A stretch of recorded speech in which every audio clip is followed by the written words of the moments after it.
New stepmother chose me as maid of honor, but her daughter humiliated me at the wedding. So I pressed charges to take back my dignity. Ahead of the ceremony, I planned to surprise my new stepmother by getting to the hotel early carrying her something blue. She chose me to be her maid of honor rather than her own daughter Alicia, whom I had never met, and our friendship had grown since she and my dad started dating. Even with her unkempt extensions and artificial tan, I knew her the second she stepped through the door. I was unaware that I was going to become her new sister because I had shed 60 pounds and gone blonde instead of brunette since my dad had shared our last family photo. "Excuse me, what on earth are you doing in here?" she demanded, her distaste evident as she surveyed me from head to toe. She yelled out, "Girls, we have a problem." Some strange woman had broken into the suite, and I was about to explain how she had gotten past security. I was about to add, when she abruptly interrupted me. To be honest, I was curious to observe my new stepsister's character before she found out who I was. "Oh my God, check out your dress," Alicia exclaimed as she stalked me with a predatory stride.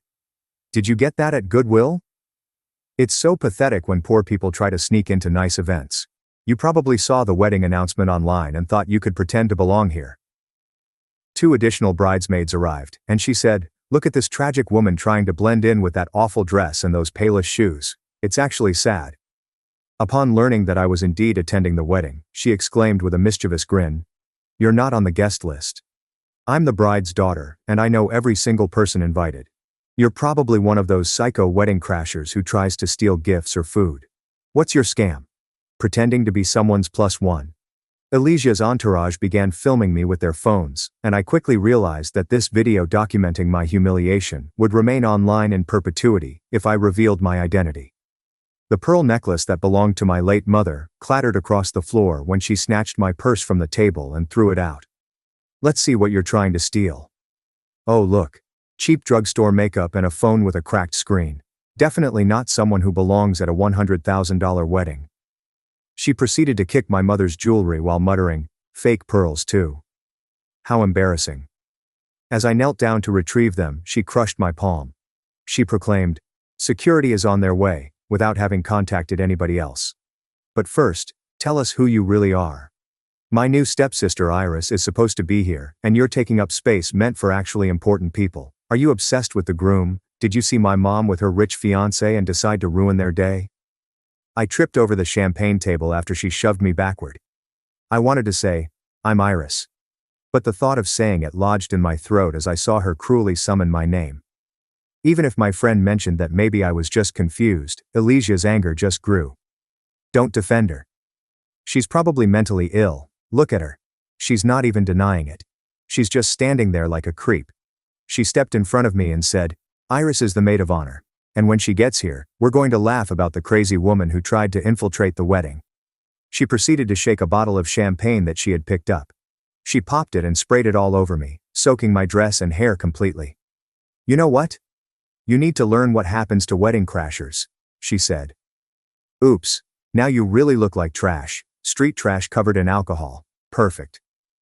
The other girls giggled and snapped pictures as I stood there, wet, and worried about my dad's reaction if I made a fuss just before his ceremony. After I still hadn't left, she rang the hotel's security. "We have an intruder in the penthouse bridal suite. She's unstable and refusing to leave. She's probably dangerous, might be on drugs. Please hurry." She gave me a smirk and added, "They're going to arrest you. This is a felony. Trespassing and attempted theft. Your life is about to be ruined." She approached me with scissors in hand and said, "Actually, let's make sure you can never crash another wedding."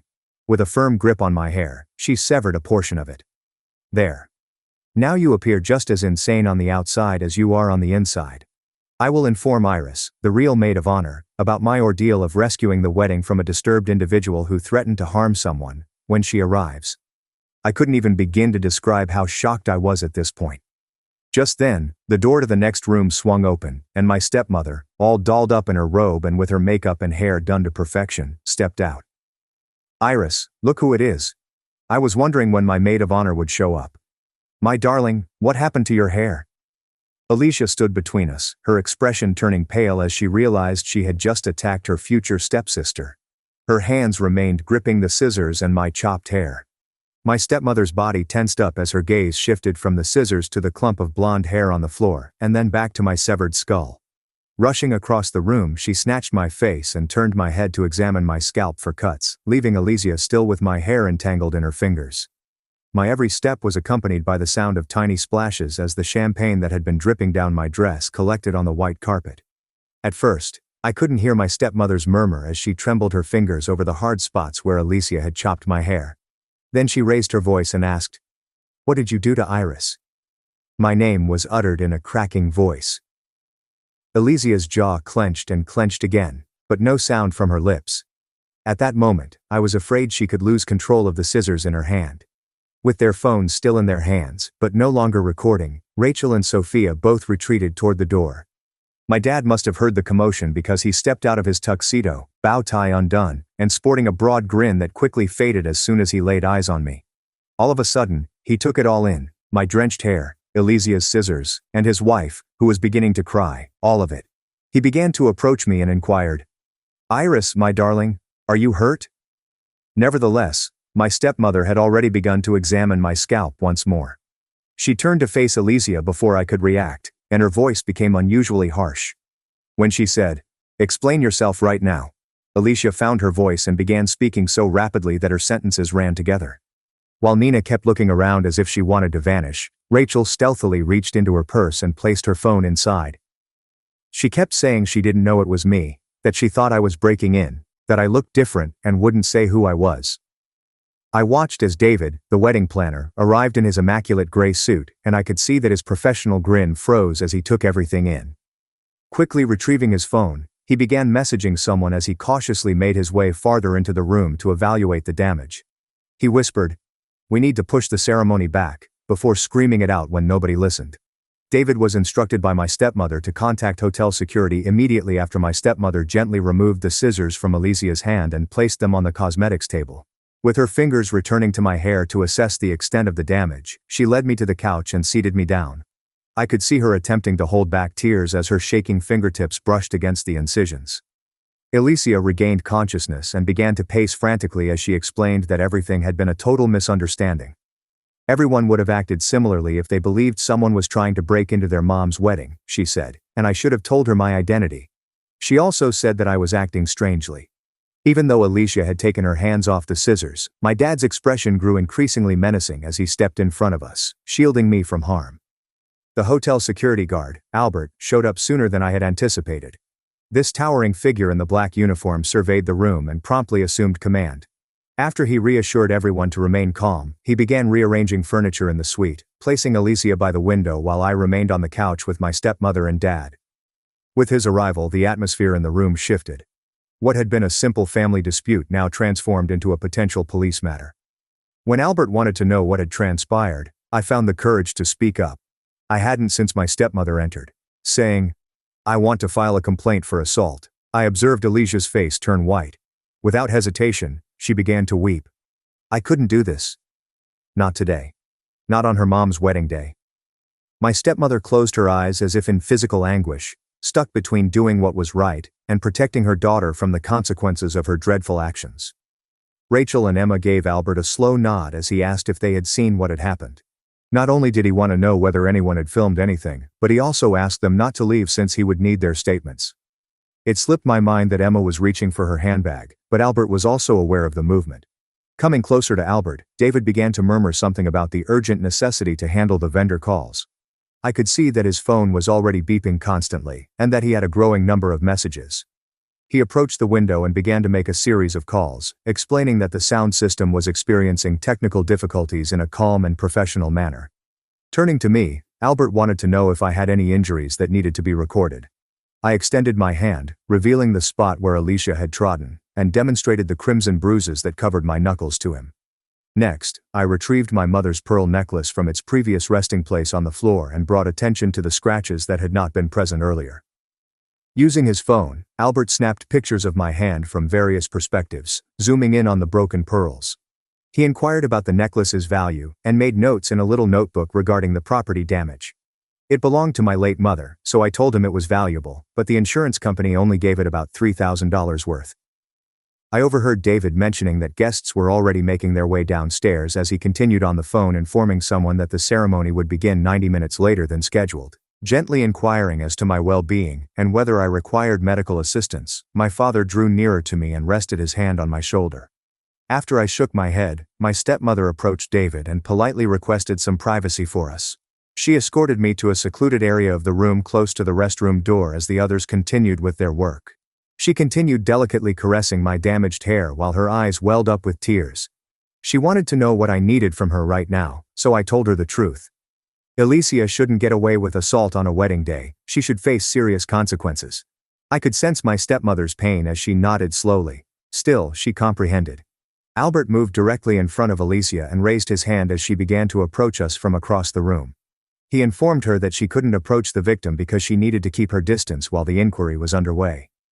Alicia's cheeks flushed as she began to scream that I was intentionally hurting her mother by destroying everything, and that this was absurd. Evidently avoiding any association with the tantrum, Rachel drew away from her companion and shifted uneasily. In a low voice, Emma approached Albert and gently tapped his arm to get his attention. After telling him she needed to show him something essential, she took out her phone. She showed him the screen after unlocking it, and I watched as she explained that she had taped the entire event from the moment I entered. Regardless of their friendship, she was prepared to publish the footage as proof that Alicia had done something wrong. As if unable to comprehend the treachery, Alicia gazed at Emma with her jaw agape. With perspiration beading on his forehead, David returned to the group after ending yet another call. According to his announcement, we had a maximum of 1 hour to postpone the ceremony before we would permanently lose our venue slot. The reception hall was already booked for another wedding after hours, so there was no room for further postponement. As my stepmother considered whether to cancel or delay the wedding, her worried expression betrayed her inner turmoil. Her trembling hands betrayed the immense burden of having to choose between her daughter's actions and her wedding day. I could no longer stand by and watch as everyone dealt with Alicia's disaster. Consequently, I went to the restroom on my own. My eyes welled up with tears the second I slammed the door behind me and caught sight of my reflection in the mirror. Someone had clearly used a chainsaw on my hair. It was unkempt and uneven, and a large chunk was missing. As I sobbed into my hands, I released all the shock that had been building up inside of me, sitting on the locked toilet seat. A woman's voice inquired whether she had arrived at the correct location as a soft rap on the door rang. According to her, David had summoned her as a hair emergency stylist, and her name was Megan Hicks. I lost all self-control, and sobbed more at her mercy and the gentle way she spoke through the door. As she beheld the destruction, I opened the door and welcomed her inside, observing her professional grin waver. Right away, she began to run her fingers through my hair to assess its condition. She pulled out a set of scissors and other styling equipment from her case, and assured me that she could make it work, saying that she had fixed worse. As she began to smooth out the corners, I could make out the rising volume of conversations in the main room. As my dad's voice echoed through the door, he informed Alicia that her actions were totally unacceptable, and that she had revealed her true character to everyone. Then came Alicia's dramatic tears, which seemed more like acting than genuine grief. Without mentioning the unfolding events outside, Megan continued to work diligently, molding the remnants of my hair into a purposeful rather than an aggressive style. When I was ready, Albert came knocking on the door of the restroom to tell me he needed to talk to me. After Megan informed him that we required an additional 10 minutes, he decided to wait outside with his supervisor, who had just shown up. Her short pixie cut turned out really well, especially considering her starting point, because she worked quickly but meticulously. Once again, the door swung wide, and an elderly guy dressed similarly to the security guard escorted Albert inside, introducing himself as his boss. Albert informed me that I needed to sign the documents now in order to press charges, and they had papers in their hands. There was a strict policy of zero tolerance for violence on the premises, he added, and the hotel treated assault extremely seriously. According to the supervisor, Alicia might be arrested today since the evidence they have is sure to stick. Even though I knew it would take place at my dad's wedding, I nevertheless grabbed up the pen anyhow. The decision felt monumental. My stepmother's voice, which was both clear and powerful and full of emotion, resounded through the bathroom door. She made the announcement that the ceremony, which would be limited to immediate family only, would go ahead in 45 minutes. They needed more time to reschedule everything, so the reception was put off forever. She became increasingly angry as she informed Alicia that she would not be serving in any capacity during the ceremony, including as a bridesmaid. The subsequent hush was heavy with the imminent arrival of repercussions. Rachel politely requested to use the restroom for a moment by tapping on the door. With a nod from me, she quietly made her way inside to observe Megan smoothing down the rough patches in my hair. She paused, toying with her phone, before apologizing for her role in allowing Alicia to continue when things escalated. She did concede that everyone was aware of Alicia's cruel side, but none had anticipated her to resort to such extreme measures with the scissors and champagne. I could tell she was really distressed by the events since her hands quivered while she spoke. With her thinning shears, Megan continued to progressively combine the shorter bits into something that appeared purposeful. The family attorney's voice came through when my dad's phone began buzzing, so he answered it and placed it on speaker. While everything is still vivid in my mind, the attorney advised me to capture everything immediately. He suggested I document the red mark on my palm from when Alicia stomped on me, as well as the scuffed dress and my mother's tarnished pearls, in photographs. As the lawyer emphasized the urgent need for written testimonies from all witnesses, my dad whipped out his phone and began snapping photos of my hand and the champagne stains. We could make out Alicia's rising voice as she spoke to her mom through the door. "I failed to immediately identify myself to her," she claimed, "and now she blames me for everything. She said I wanted her to look awful at the wedding, so I let her humiliate herself on purpose." Her accusation that I was deceptive and plotting to destroy her bond with her mother caused her voice to grow increasingly strident. Telling Alicia to quit making excuses for assault, my stepmother's voice was icy and piercing.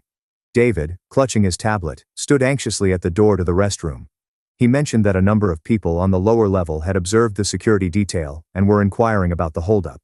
He wanted to know what to say to the individuals who were becoming afraid that something catastrophic had happened so he could contain the situation. The manager of the hotel came over to see how we were doing and to make sure we had all the necessities. The manager's worries regarding the hotel's image were voiced by David. Albert returned with additional details regarding the charges in the event that word spread about an attack in the penthouse suite. In his view, the use of scissors as a weapon constituted an attack with a lethal weapon, significantly more dangerous than a mere battery. A conviction could result in a prison sentence rather than merely community service or probation. When Alicia's sobbing abruptly ceased, the main room fell still, as if she had heard him. With her phone in one hand, Emma approached Albert and began copying the footage she had captured to his tablet. To observe it, we were all crowded around. The film showed every humiliating moment, from Alicia spilling my bag to spraying me with champagne to chopping my hair with the scissors, even though I truly didn't want to see it again. With her hand covering her mouth, my stepmother observed for almost 30 seconds before she was compelled to exit the room. Compared to hearing about it, seeing her daughter assault me on film was a whole new ballgame. Following our viewing of the footage, the attorney's voice resurfaced on the phone's speaker. His reasoning was as follows. With this kind of evidence, plus multiple witnesses, criminal charges would definitely stick if we pursued them. He went on to say that we could file a civil claim for emotional anguish and property damage in addition to the criminal case. Everyone around Alicia thought she needed to sit down because her breathing became so rapid that she would pass out. No matter what I decided regarding pressing charges, Alicia was no longer welcome in our home, my dad told me as he turned to me. She had proven she couldn't be trusted in my presence, and he said that true family members don't behave in this manner. He had an incredibly aggressive and forceful voice that I had never heard before. Even though my stepmother returned to the room with tears streaming down her cheeks, she refrained from challenging his choice. After David cleared his throat, he announced that he had successfully rescheduled the event to include just his closest relatives and friends. There would be no way to go ahead with the lavish reception that was supposed to include 200 people. The total amount of almost $30,000 was lost due to the catering, the band and the flowers for 200 people, as shown on his tablet. By this point, it was too late to get a refund on anything. Despite her pale complexion caused by the financial loss, my stepmother only nodded to indicate that she understood. Megan took a step back and gave me a mirror so I could check her work on my hair. She had given the hack job a short pixie cut which, although not exactly what I had envisioned for the wedding, turned out really cute. She styled the remaining length with product to provide texture, even though the sides were extremely short. Using the remnants of Alicia's attack, she had performed real magic. After everything that had happened, this simple gesture of kindness hit me so hard that I began to cry as I thanked her. She gave me a shoulder rub and then began to gather her equipment, expressing her gratitude for being able to turn a negative into a positive. Albert began to show me my choices on his iPad as everyone looked on. Alicia might be detained before the ceremony if I press charges now. A warrant would not be necessary for my filing of a report for documentation purposes. The hotel could preserve their proof, and I could treat it as a family problem. He was very clear that the hotel had sufficient proof notwithstanding my choice. Multiple angles of view were captured by the security cameras. And there was Sophia's video as well. As Albert spoke, Elysia sat on the couch, her hands covering her head. I overheard Rachel speaking as she drew nearer to Emma. They should depart immediately, she remarked. This wasn't their problem, and they didn't need to get involved. They were witnesses, Ciara shook her head and remarked, and they had an obligation to act morally. Rachel snatched her pocketbook and refused to be sent to court over this, she insisted. Thinking about what Elysia did to me with those scissors should be her motivation, Ciara informed her. As we watched, their bond was crumbling. My stepmother re-entered the room, appearing calmer this time, but with crimson eyes. Without hesitation, she approached me and firmly grasped my hands. She assured me that she would stand by my decision to bring charges. Elysia, she said, had never before been held accountable for her actions. When she suggested that this could be just what her kid needed, her voice quivered. Somehow, she appeared older, as if the burden of her motherhood shortcomings had accelerated her aging process. I inquired as to whether Elysia may remain at the hotel before informing Albert that I intended to submit a police report. Before the ceremony, I preferred not to have her apprehended and removed. Albert phoned his boss and confirmed that they could work things out. It would be necessary for Elysia to remain in a separate room under the observation of the hotel security. It was more generous than the tenderness she displayed while she was trimming my hair. My face was covered in tears as the makeup artist arrived and began applying the finishing touches. In order to retrieve my alternate dress, my dad retrieved it from his vehicle in the parking garage. The one that had been soaked in champagne was utterly spoiled and had an alcoholic odor to it. I was essentially beginning all over, but no one seemed to notice. Megan wasted little time repairing my cosmetics while David continued to field calls. Elysia nodded without raising an eyebrow as Albert walked her through the definitions. In lieu of an immediate trip to the station, she consented to the monitored isolation. She was escorted by 2 security officers to a second-floor, smaller office. Gradually she rose to her feet and cast a final glance at her mother. Although my stepmother's expression was one of desperation and pleading, she only nodded. Quietly, Elysia trailed behind the guards as they departed. David brought over his phone and showed me the most recent timeline. The downstairs guests were becoming increasingly impatient and wanted to know why there had been a delay. A small medical issue had been reported, but he assured them that everything was under control.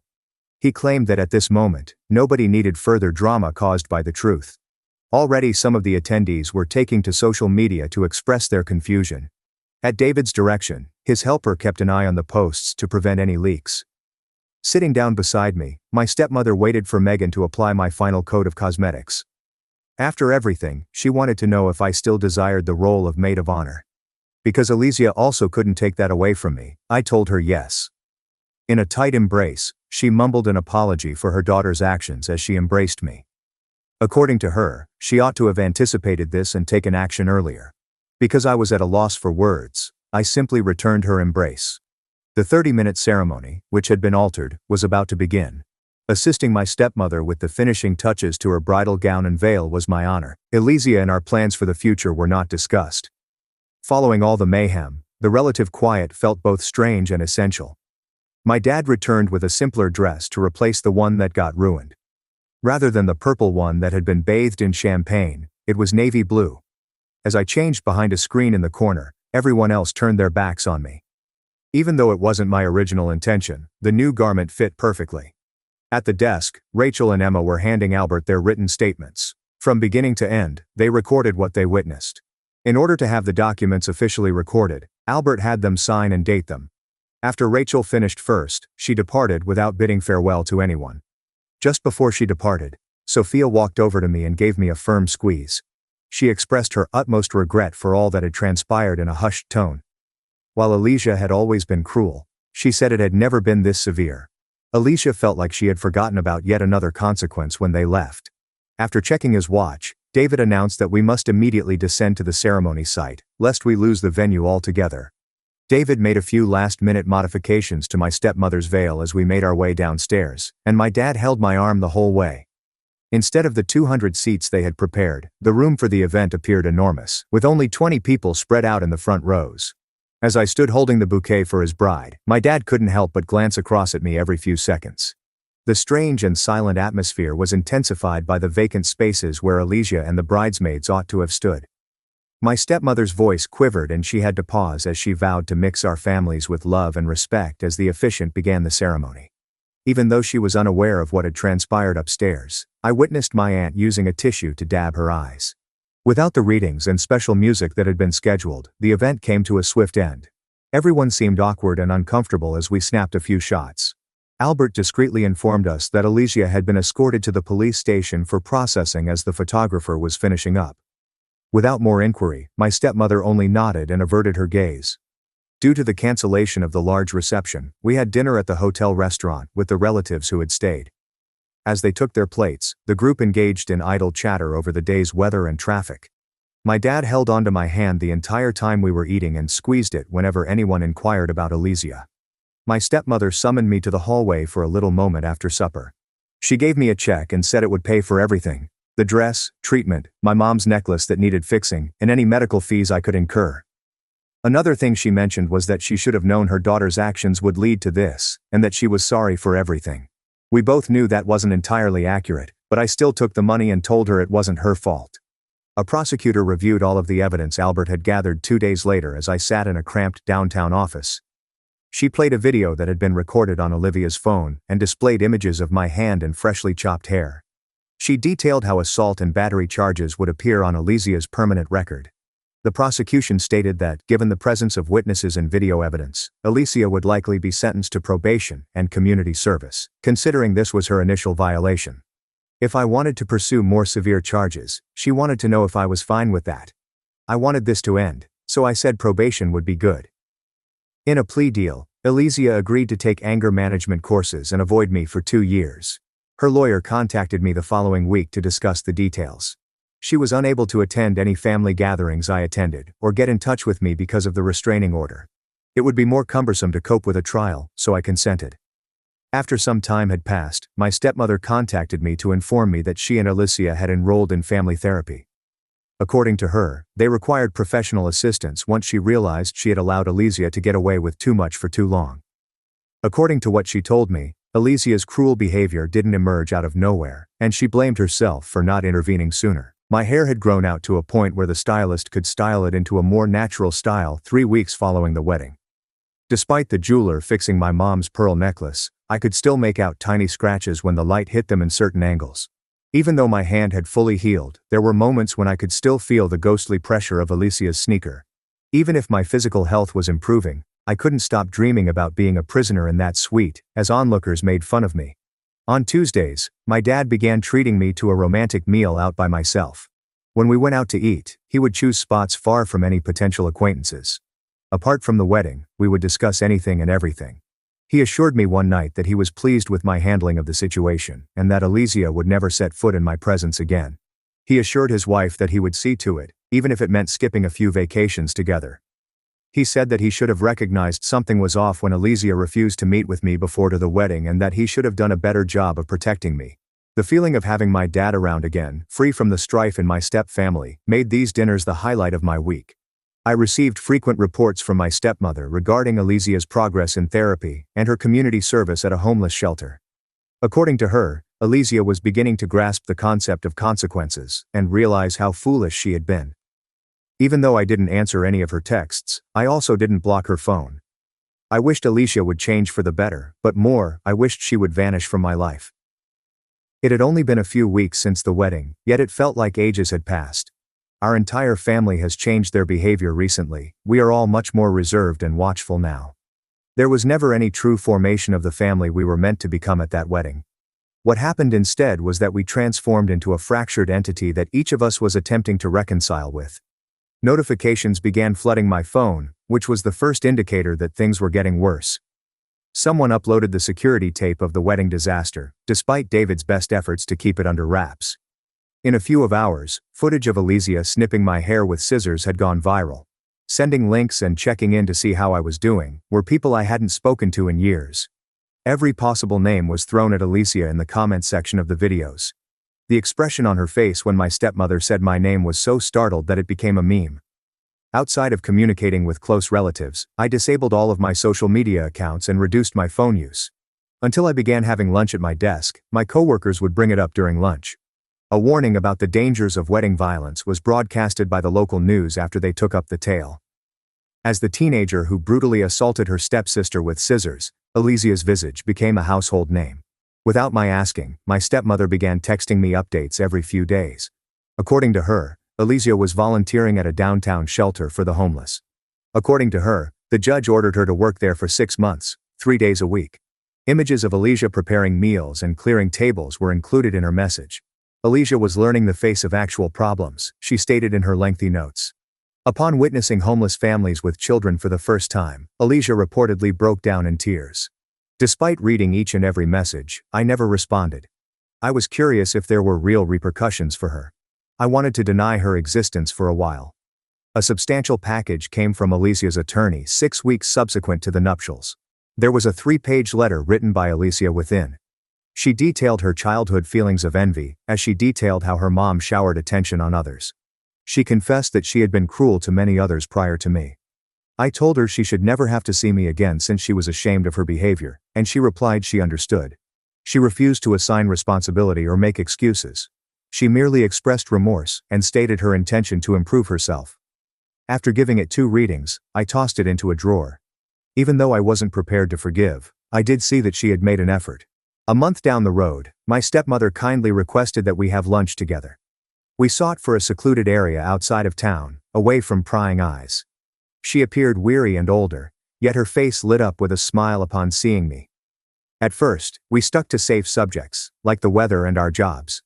Subsequently, she informed me that she had also been attending therapy in order to comprehend how she had brought up someone capable of such brutality. It dawned on her that instead of educating Alicia the repercussions of her actions, she had always found a reason to shield her.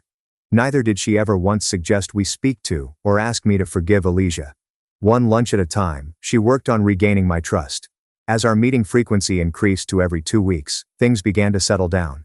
Dad made arrangements to have his birthday meal at his preferred steakhouse 3 months subsequent to the wedding.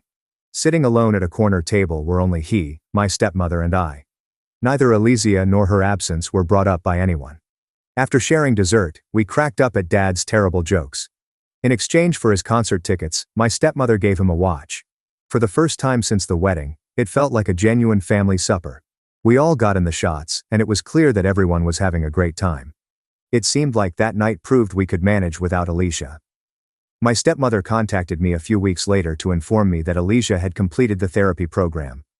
According to her, Alicia wanted to personally apologize and make amends. Following a day of contemplation, I returned the call.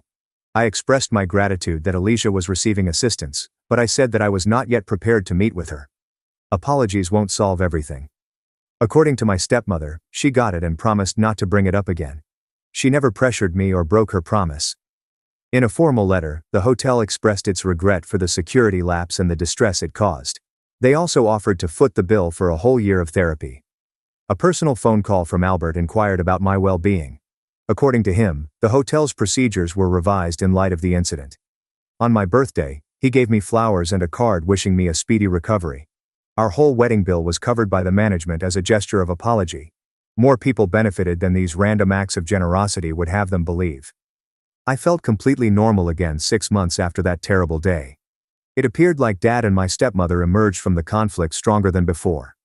Their communication had improved, and they had established healthy limits. I had become accustomed to taking precautions and no longer felt bad about it. From afar, Alicia continued to get assistance. After that wedding, we were all much better off.